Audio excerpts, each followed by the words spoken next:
Welcome to the Law Offices of Sabrina Lee's YouTube channel. Today, we have an incredible successful story to share that embodies our motto, your American dream, our commitment. If you found this video valuable, please give it a thumbs up and share it with your friends and family.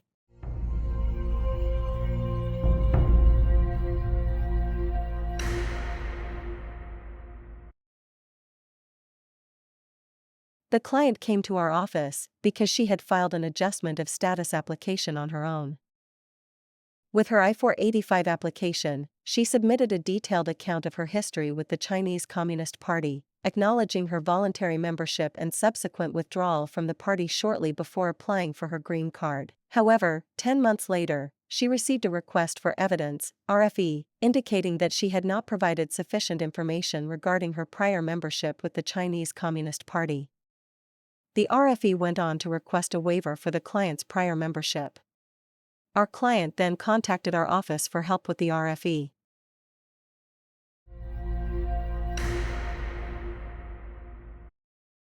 The client submitted her adjustment application during her OPT without extending her student status or switching to a different non-immigrant status afterward.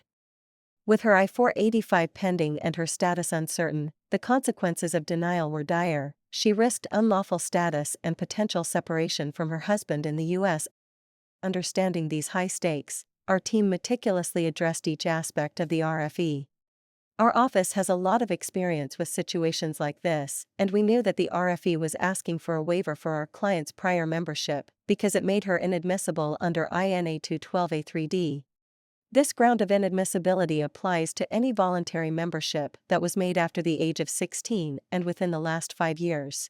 It was very important for our client to obtain a waiver so that she could avoid being separated from her family or having to wait a long time before she could reapply for status adjustment.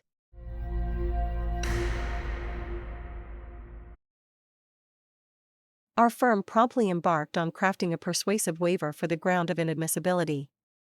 We contextualized our client's initial reasons for CCP involvement, confirming her current non-participation in its activities.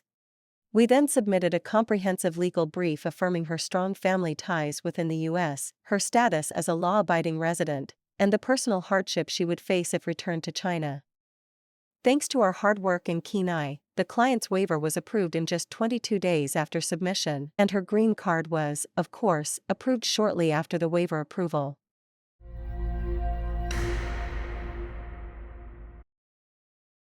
Typically, past or present membership or affiliation with the Communist Party, or any totalitarian party, renders an individual inadmissible.